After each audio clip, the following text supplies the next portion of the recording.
A gun control group is literally trying to raise money from the blood of Las Vegas shooting victims. A group called Stop Handgun Violence sent flyers to the White House and members of Congress, inviting them to, quote, wipe the blood off your hands and end mass shootings. They also sent the flyer out to reporters. The flyers show images of the Las Vegas shooting, one of which is so gory that we blurted out on the screen. It's a very clear picture of a woman lying dead on the ground, covered in blood. Mark Glaze is a senior advisor to Guns Down. He supports gun control. He joins us tonight. So, Mark, look, I welcome a rational conversation on any topic that might reduce violence, including guns. Right. But this isn't an attempt to change minds or to come to an actual solution. This is an attempt to make money off of people's deaths.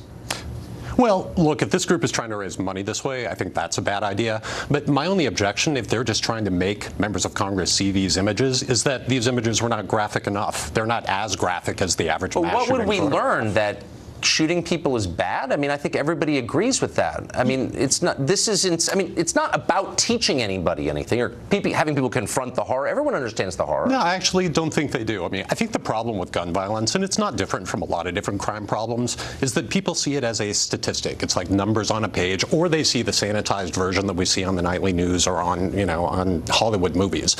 When people actually see how devastating any shooting is, but particularly a mass shooting, I mean, I've seen it, and it is shocking. It will force you to think differently about it. And by the way, this mass shooting's been basically ignored. We're going to Las Vegas tomorrow because we think it's worth figuring out why this happened. Great.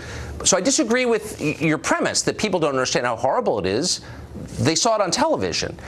What I'm bothered by is this is not an effort to propose a solution.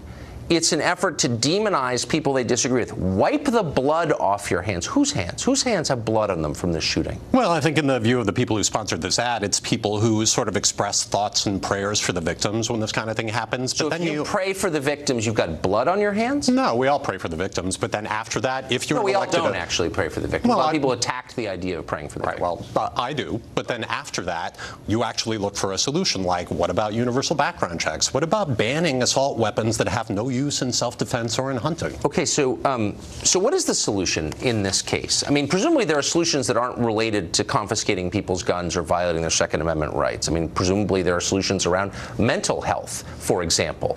But those are of no interest to stop handgun violence. By the way, there were no handguns even used here, whatever. This is like not even related to their supposed mission.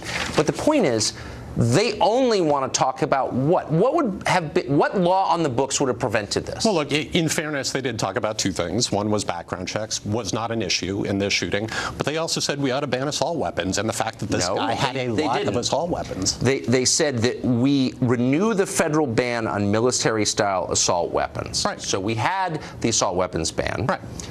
It didn't show any decrease in crime during the 10 years it was in place. Well, not quite true. It would not, I think that's pretty conclusive. It would not have prevented this because these guns are already in private hands. There are like 100 million of them that are. And so what would be the legislative solution? I've asked this question to like 30 people. Nobody has an answer. They'd rather grandstand and call other people murderers than actually try to find a solution. What's the solution? Well, you and I have had this conversation, and I'll again say something that a lot of people on my side don't want to say because people will yell at them for it. But the fact is, we need to have fewer guns, and we need to talk about banning entire classes of especially dangerous firearms like assault weapons. And I think we have to talk about not just banning them, but requiring that people allow the government to buy them back. So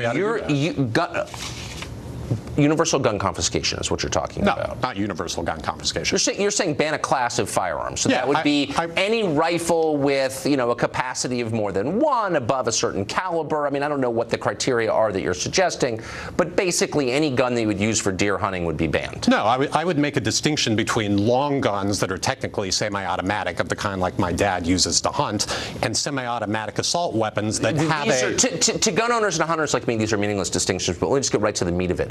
What do you do to people who won't sell them back?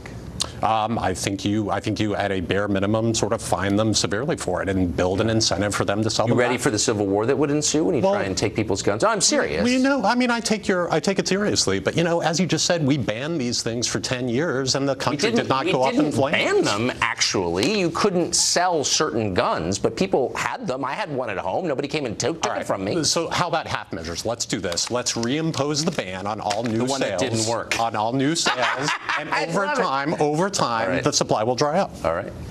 Mark, thank you. I appreciate it. Thank you. The Las Vegas shooting remains a mystery more than 2 months later. Tomorrow night, we're going to visit Las Vegas in search for answers. We hope you'll tune in then.